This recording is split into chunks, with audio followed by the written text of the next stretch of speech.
Hey everyone, welcome back to the Wimpy Studio, and today I have a really fun video for you guys. I'm going to be ranking Kings Island roller coasters. This is going to be a very fun video.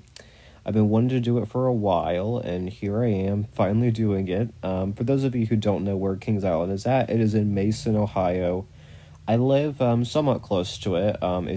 It's a park I really enjoy going to.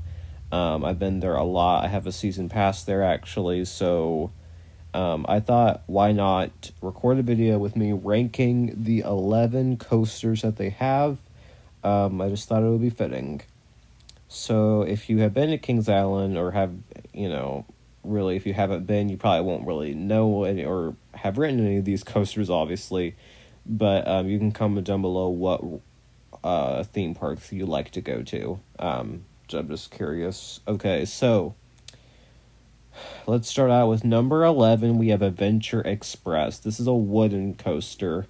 And I have a bad experience with Adventure Express. It was way too rough for me, and this was when I was a kid, like a little kid, and it was just too much for me. It was way too intense. I did not like it at all. And the few times I've ridden it since, I did not like it at all either. It just I don't know. It just wasn't a very fun ride to go on. It was just very meh to me. And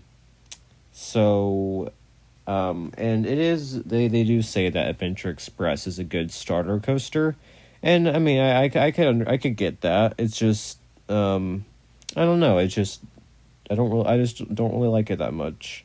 So let's move on to number 10, which is in Vertigo. And this one has a lot of loops. It goes very fast. It goes upside down. And the reason why this one's so low on my list is that it's too intense for me. It gives me a headache. It jerks me around too much. And it's like a really fast ride, but it's almost too fast for me. Like it goes by too fast, and yeah, there's too much whiplash for me. It gives me a headache after riding it. It's one of the only two rides that really throws you around to an extreme, and it's just simply not my favorite. So that's in Vertigo. So let's move on to number 9, which is Flight of Fear. This is an indoor ride. And, I think there's some good parts to it. I mean, there's the air conditioning, and it's a cool ride visually, getting to be in the dark the whole time. Yeah, it jerks you around a lot. It is a really long line. There's always a long wait, because when you go on a hot day, people want to go to the indoor ride. So, yeah, Flight of Fear is just not my favorite. I only really go one time a season, and I try to go to that ride first to get it out of the way. So yeah, it's just not my favorite ride, but it's not awful either. So moving on to 8th place, we have the Racer, and the Racer is it's a fun ride. It is rough, but not overly rough. You get to choose either the red or the blue, and they race each other, so that it has like a cool vibe to it. It does feel old, and it is their oldest ride, so you definitely get that feeling from it. But I don't think it's an awful ride. It is a bit rough. But I think that one is actually probably a good starter one to really jump in to the more intense rides. It is, and it is their oldest ride. It opened in 1972 when the park opened. So, yeah, it's a good ride, and it's not for everyone, but to me, I personally like it. Okay, so number 7, we got Backlot Stone Coaster, and this is like it's a miniature coaster, but it's a fun one. There's a red train, white train, and blue train. It's a very fast one, but there's some fire involved, which is really cool. It's very quick, but it's actually like a clever ride. It has like a jumps, like you go really fast at the start, which I love those kind of rides. yeah, it's just a lot of fun, and this one's also a good starter one to really get you into the intensity of the ride. But it's usually not really busy, which I like. The line's not super long, and it's not too intense. So really, I would recommend this one as your starter coaster, in my opinion. I just think it's really good for a starter one. Okay, so moving on to number 6, we got the Bat. And I like the Bat a lot. This one's also a good starter one for thrills. It's located in the back of the park, so not a lot of people know about it. But yeah, it's solid. Usually I don't go to it, but I go to it at least a couple of times each season. It's not too intense, it's not too fast. The line usually does not take that long. Operations usually go pretty quick for the ride. It's definitely old. The cars you're in do, or the trains you're in do feel kind of old, but that's just a thing, all part of the ride. They've had a lot of issues with it in the past. But yeah, it's a solid one. Again, I think a lot of these I mentioned, like this one, the Racer, and Backlot, they're all really good starter coasters for people really getting into that experience. And I like the color of the Bat because orange is my favorite color.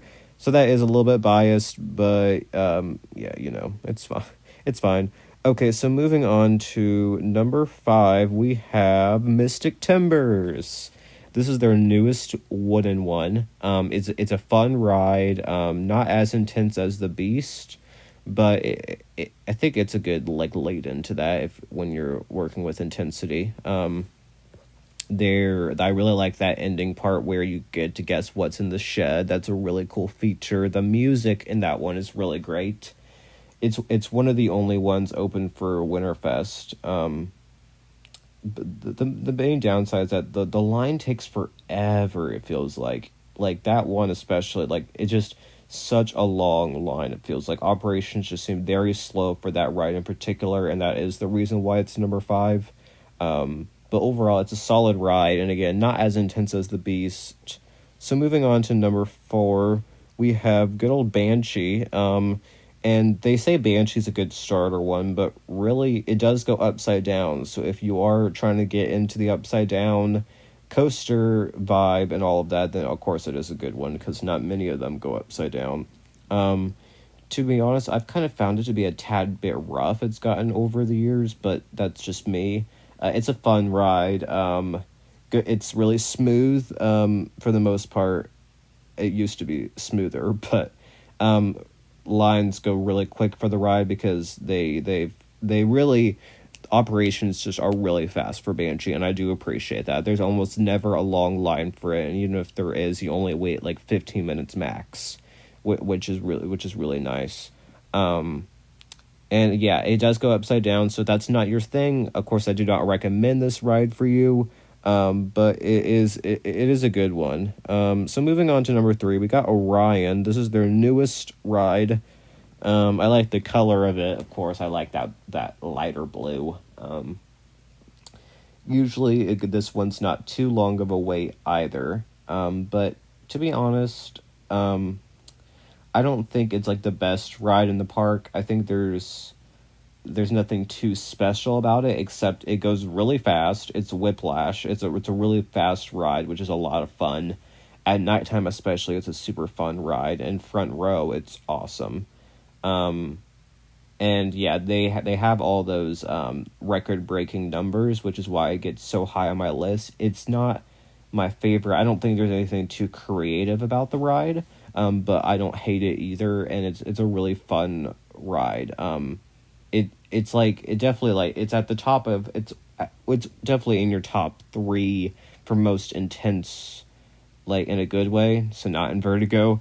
But yeah, so number 2, we have Diamondback, and this one is almost as tall as Orion. It has the ending where you splash into some water, which is a lot of fun. It has a lot of the same layout as Orion. It's tall, it's fast. Operations don't take super long. They go by pretty fast. In fact, my friend, she lost her phone on it, and that was totally her fault. But I have that's kind of like a funny memory in the back of my mind for me. But yeah, Diamondback, it's a fun ride. So moving on to number one, we got the Beast, and I love the Beast. It's such a fun ride, especially at nighttime. I highly recommend you guys do a night ride of it. It is a blast. It is the longest coaster, and I love that too, because a lot of these rides, they're just over once they start. That's what it feels like. So the Beast, you get the ride in multiple stages. You get like a little break in between before you go back into it. It's a very intense ride. It's actually it's gotten a bit smoother over the years as opposed to Banshee.